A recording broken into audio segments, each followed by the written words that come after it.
Ladies and gentlemen, welcome to Salaam City. Hi guys! The bed we're going to where?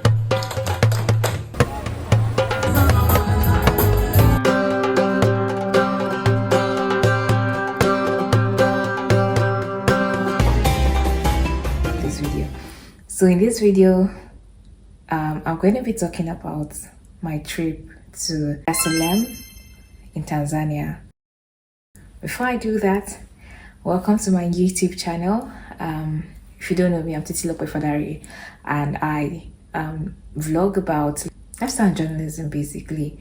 So whenever my journalism worker takes me to a country, I try as much as possible to share my perspective about the country and also share tips that will be very helpful to you if you're coming to the country, either as a tourist or as a journalist or a researcher, whatever situation that brings you to the new country. So I applied for training on climate justice and it brought me here. So I'm going to be sharing like some interesting things I experienced on this trip. So the first thing would be that I noticed to be transportation in terms of at the airport. The cars that I noticed that they mostly use here are like SUV cars.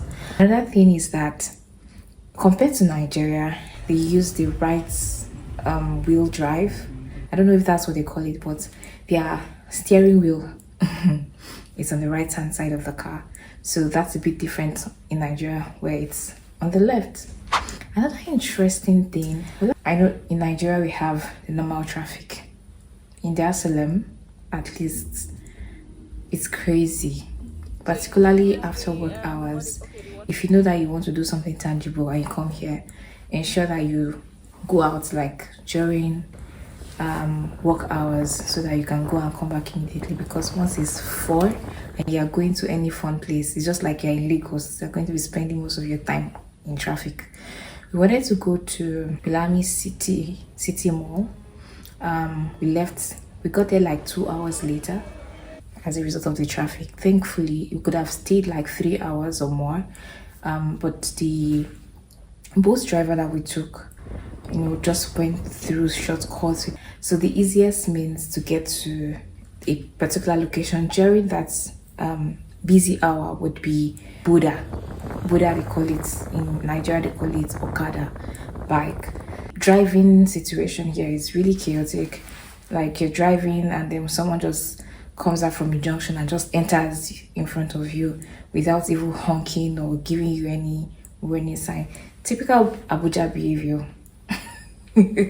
Typical Abuja behavior. The only thing I would say is really good about this place is, particularly when it comes to the bike, is the fact that the person riding the bike and possibly the person also on the bike, they wear a helmet. You see them on their helmets all the time. So let's move to something more important, which is shopping. So if you're doing your shopping in Dar es Salaam, one important skill to have is being able to speak Swahili.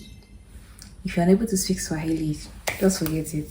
Or if you're unable to speak Swahili and you don't have a friend or somebody to tag along with you to the market, just know that you might get something tangible, but you will get it like times 4 or 5 of the price, and your communication with the sellers is going to be terrible. So this is we sort of linked together.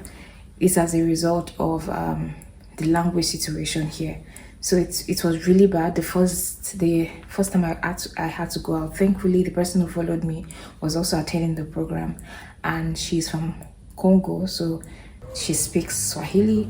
And so it was then when we were going out, it was then I realized that you really can't communicate in English. You just have to speak Swahili. So she was one who helped me with the whole bargaining process. So they really cannot speak English. It was so bad that when we went to the city mall, we went to just a supermarket, a very big supermarket. We asked like an attendant who was standing in, but like we need like local things, that like locally made things in Tanzania that we could carry home to our people. and they didn't understand what we were saying. You guys, people grow and they literally do not speak English. And then we were speaking to a guy, we beckoned to another girl, and the girl was looking like, and then they had to go and call somebody else. They were just looking at us like we just saying, we're not, like, we don't understand. Like, how is it that you are not able to speak English? Why do you know English and others don't know English? They know. They know. No, they don't understand English. They know. They don't want to talk to us. It's a good thing because I like on the flip side, I liked it because it means that they value their culture. It means that they want people to, their indigenous, to learn the language.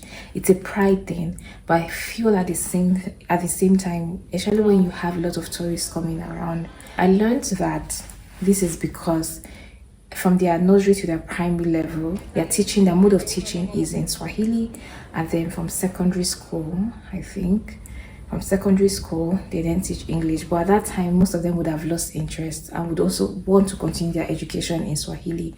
So they really don't take English so seriously. And so that's why most of them don't speak English. So the annoying thing about the shopping experience is that it's the same way they behave in Nigerians, especially in Lagos. When you go to a market, you know those boys that will be dragging you. Sister, my color, my this one, that one. They do the same thing here. Particularly in Mwenge, when we went to Mwenge, they were dragging, like they would drag you. Another thing to note, by 6 to 7, shops are already closing. So if you need to do anything immediately, you need to go before 6, 7. If not, you won't get anything.